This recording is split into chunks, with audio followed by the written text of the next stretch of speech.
Water systems across the state are moving forward to pull lead pipes out of the ground. The effort comes amid uncertainty at the federal level. Water safety advocates are eagerly awaiting the Trump administration and to see what they will do when it comes to lead in our drinking water. WRTV Investigates Kara Kenny has been digging into this topic for years, and she joins us now with the latest.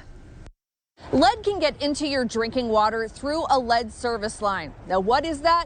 Where my photographer is standing, that's where the water main is, under the road. Follow along this blue line. That's the lead service line up to your property where it connects to your own plumbing. Crews are hard at work in the Martindale-Brightwood community. Citizens Energy is pulling lead service lines out of the ground. They have been since 2022. Where are you at now with replacements? We've just hit a milestone of 3,000 lead service line replaced, and that is still a small portion of our overall total customer base that we believe has lead service lines, but it's exciting to get to that point. The Biden administration put a new federal lead and copper rule in place. It requires the replacement of lead service lines within the next 13 years. It impacts 4,000 water systems across Indiana. They must do an inventory of the number of lead service lines and notify impacted customers.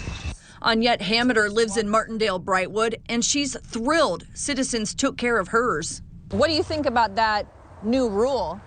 That's the best rule. It should have always been in place. Some are concerned the Trump administration could roll back the requirements. A judge granted the federal EPA request to freeze litigation related to lead service line replacements. It's on hold until April 21st. They might try to weaken it.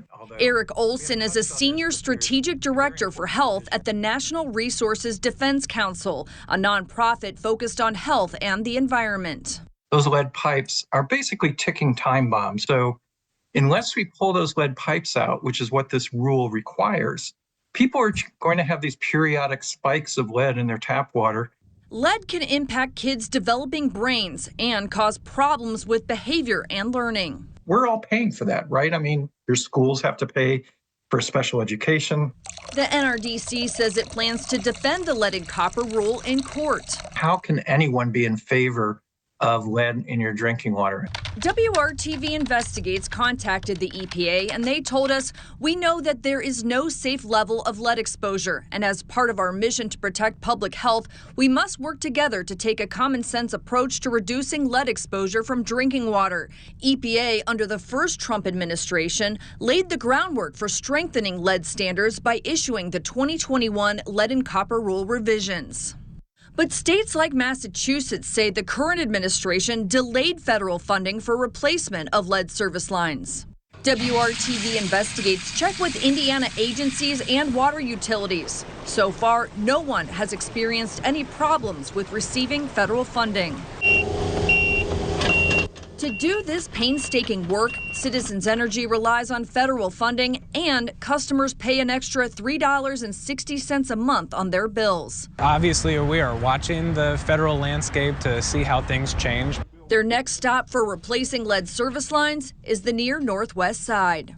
If things change at the federal level, will citizens continue with this program regardless? We will continue with this program, absolutely. So how do you know if you have lead in your drinking water? Your water utility should be able to test it at the tap. Also, if you get a letter like this one from your water system, make sure to pay attention because it could be telling you you have a lead service line. Kara Kenny, WRTV. In this story on WRTV.com, we do have links where you can search to see if you have a lead service line. We've also included a portal message from Indiana American Water.